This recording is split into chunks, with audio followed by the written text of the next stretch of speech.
Red alert ये film एक सत्य घटना पर आधारित है। देश में पनप रहे नक्सलवाद पर आधारित ये फिल्म, जिसमें कई मशहूर कलाकार हैं। इस फिल्म में मुख्य अभिनेत्री के किरदार में है समीरा रेड्डी और अभिनेता Sunil Shetty.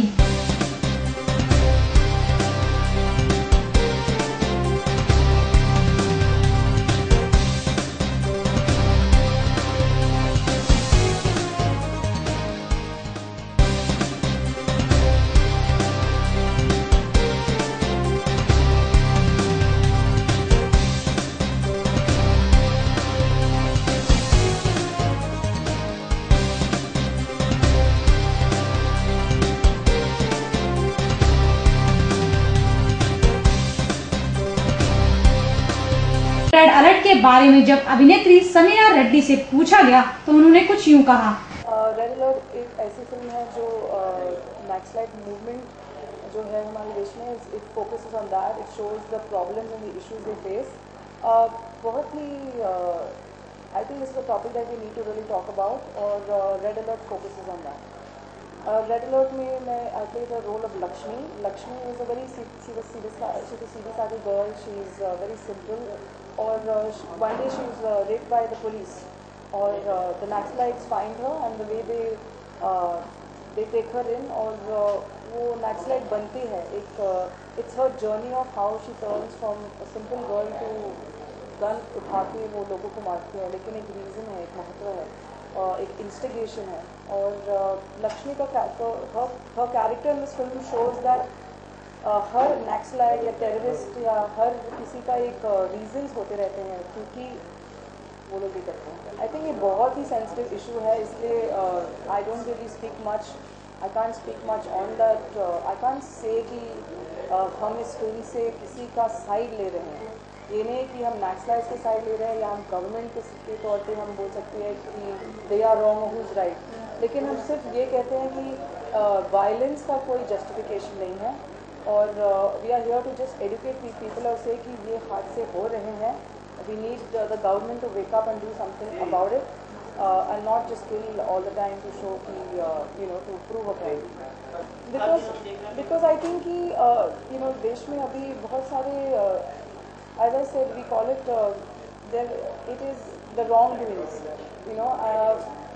the way the government is handling it. मैं ये नहीं बोल सकती हूँ कि वो लोग right है या wrong है, लेकिन there is more insafiyas happening. So the only way they attack back is by becoming a Naxalite. They feel कि यही एक outlet है कि from a way that they can tell the rest of the world कि these problems are happening with us and nobody is listening to us.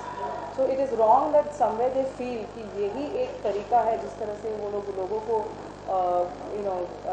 they can tell the world what's going on. That is why I think there are more Naxalites right now joining us.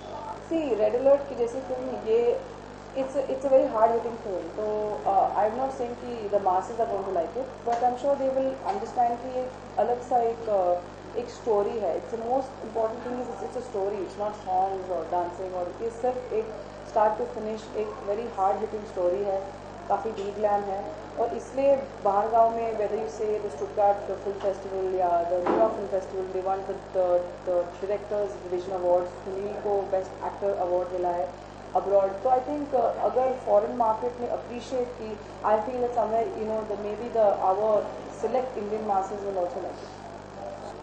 Sunil and me have already worked in 1 to 3 They Dhanadhan, so we have a great working relationship.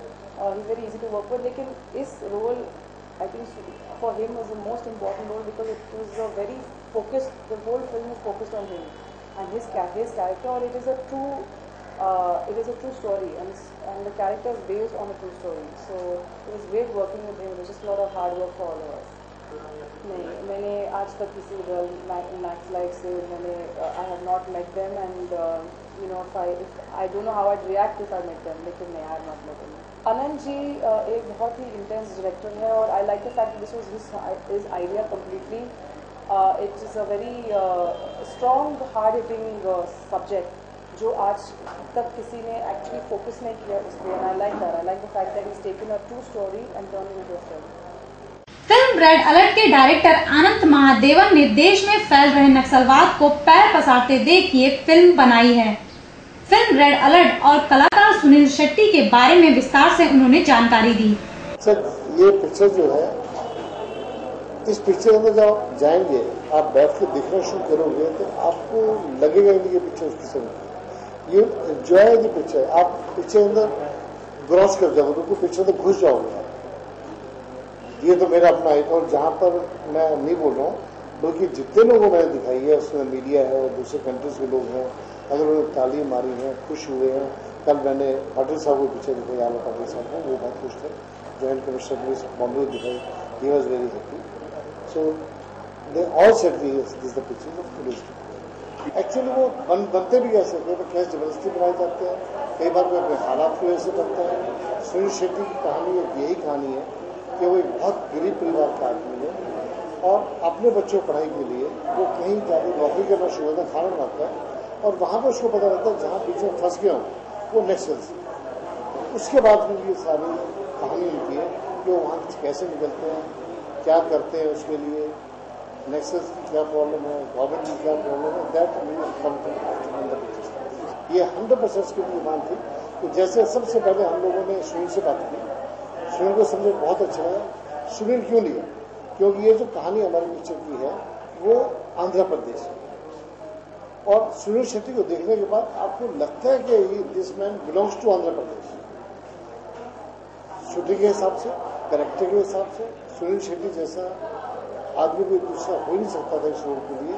जब सुनील शेट्टी आ गए उसके बाद आनंद और मैं जिस actor के पास गए, किसी एक्टर ने पिक्चर करने से मना नहीं किया, और करते करते एक ऐसी कास्ट खड़ी हो गई जो बहुत मुश्किल कास्ट है। आज इस पिक्चर के अंदर 6 नेशनल अवार्ड विनर्स हैं who are working in this picture. शायद मेरे लिए इससे खुशी बात हुई थी जब वहाँ पर जर्नलिस्टों ने और लोगों ने ये लफ्ज़ मेरे कहा। मेरे ख्याल में मेरे सीना को इतना छोड़ा गया था उसको देखने के बाद कि आई फेल्ट की दुनिया में शायद हिस्ट्री में फर्स्ट टाइम मैंने कोई बहुत अच्छी पिक्चर बनाई है और जिसका आई शुड बी प्राउड। वहाँ पर लोगों ने मुझे कहा कि ये पिक्चर खाली आप हिंदी ऑडियंस को दिखाना चाहते हैं, आप इसको डब कीजिए। उन्होंने कहा बंगाल में डब कीजिए, पर मैं बंगाल में नहीं कर पाया कि बंगाल में पिक्चर रिलीज नहीं हो सकती, तो वो डब पिक्चर दे डोंट हुआ। सो आई डब्ड इट इन तेलुगु, क्योंकि तेलुगु के अंदर अपना हैदराबाद साइड पे नक्सल बहुत है, वहाँ पर फिर हम लोगों ने तो छत्तीसगढ़ी में लैंग्वेज में डब किया और इंग्लिश में डब किया। अभी ये पिक्चर 4 भाषाओं के अंदर रिलीज होने जा रही है। देखिए, ये तो किस्मत की बात है और लोगों को पसंद आने की बात है, पर पिक्चर मैंने एक सच्चाई पे बनाई है। ये एक वो कहानी थी जो हम लोगों ने हिंदुस्तान टाइम्स से उठाई थी, और ये एक असल कहानी है। इस पिक्चर का एक एक डायलॉग नेट से उठाया हुआ है, एक एक डायलॉग वो है जो नक्सल्स ने और पुलिस ने बोला है। इसके अंदर कोई भी ऐसा डायलॉग नहीं है जो फर्जी राइटर ने लिखा। फिल्म रेड अलर्ट को 6 अवार्ड भी मिल चुके हैं। अब देखना ये होगा कि फिल्म रेड अलर्ट दर्शकों को कितना पसंद आती है, साथ ही बॉक्स ऑफिस पर क्या कमाल दिखाती है।